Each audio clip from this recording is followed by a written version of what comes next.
Hello everybody, it's Laquita.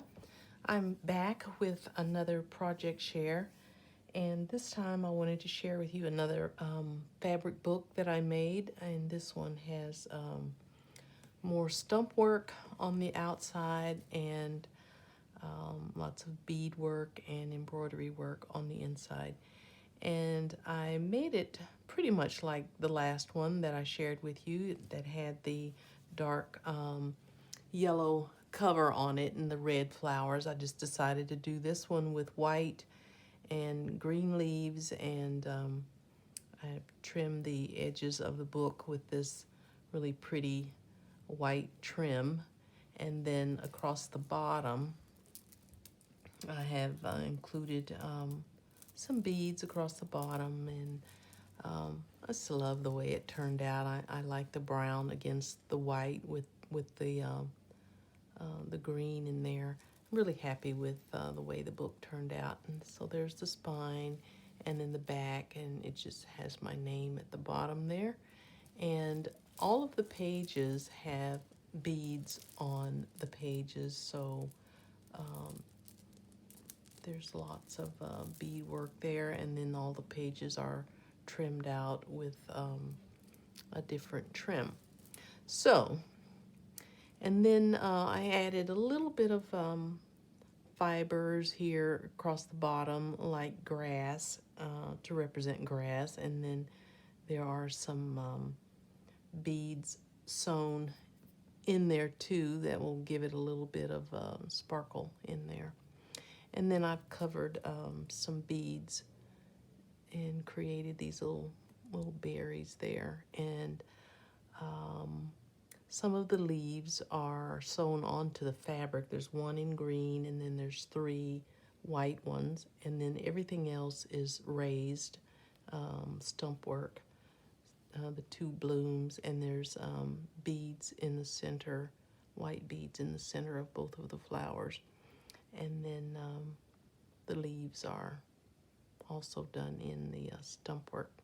So that's the cover. So on the inside, I did this one a little bit different because I got this method from Jean Ragg. Hi, Jean. Before, in the last book, the pages were actually separated, and so there was actually you could see the spine between each page, but I did this one exactly like Jean showed the method for how she does her books. So this one is done following her method. And so this, the first two pages are kind of like a butterfly theme.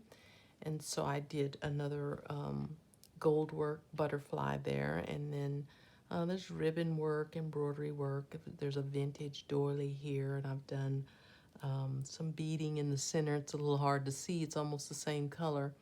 And then there's ribbon roses on the doily, and there's beaded flowers here, and then just lots of beads and embroidery work. There's a stump work butterfly here, and his wings are loose, and some dangling beads on a button there, and so that's pretty much it for the first two pages. Okay, the next two pages I did, I call these my strawberry pages because this is a strawberry plant that I did here, and has lots of leaves. You can even see the roots, the root part of the plant here. And then it has some strawberries here that are not quite ripe, and a couple of stump work blooms. And I even beaded a little strawberry here.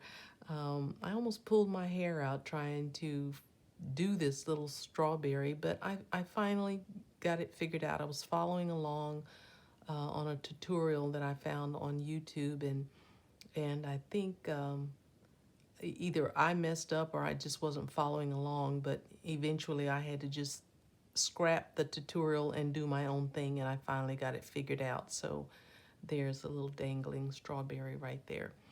And then just some applique flowers, more beadwork, and There's a couple of buttons there, and this is one of my puffy puffs, and which is, you know, dimensional. You can see it stands up, and it's got the bead work on it. And then more beaded flowers, and just more embroidery work, and lots of beading through there. This is a trim that I added on there. So that's the strawberry pages. So the next page is, I call this the sunflower pages. And I think this is probably my two favorite pages in the whole book. I love the colors here. And so anyway, I've done, again, lots of different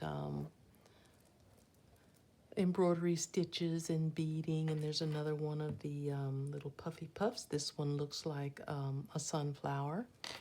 And then there's 3 sunflowers here. I don't remember the name of that stitch, and as soon as I end this video, it will come to me. But the petals are loose, and you know, they're freestanding, going all around. So those were fun to do.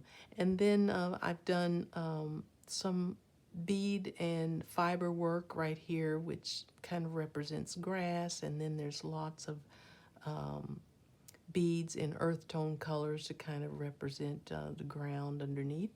And then here at the bottom, the fabric actually has leaves on it, and then I did a lot of embroidery work on top of it. So those are the 2 pages for the strawberry pages. There's some little beads dangling right there too. Okay, the next 2 pages, I call these my leaf pages.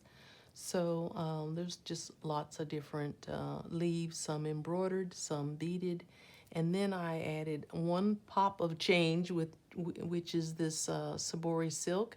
And I just wanted to add it on here, and just for something a little bit different, and did some beading around it. And so it's a little bit dimensional too. You can see it stands. I can't find it in the camera. There we go. So it's kind of puffy right there. Okay, and so that's the leaf pages. And the last 2 pages, I did a peacock on this page. And I saw this on Pinterest, the peacock, and so I wanted to try and make it. I'll bring it up a little closer so you can see it. And it's a lot of stitching for the peacock. You know, all of the sequins are stitched on one at a time, and then all of the beadwork is also added on there. And then I didn't have a pattern. I just saw it on Pinterest and just kind of, you know, tried to duplicate it the best I could. So it's not going to be exactly like the one that I saw on Pinterest, but it's very close. And then more embroidery work and bead work here and there, and a couple of little ribbon flowers. There's a beaded flower and a beaded vine through there. Just lots of different bead work and embroidery work. So that is the end. So that's my latest book, and hope you enjoyed seeing it. And I guess that's it for now. Thank you so much for watching. You all take care. Be safe out there. And I'll talk to you again soon. Bye.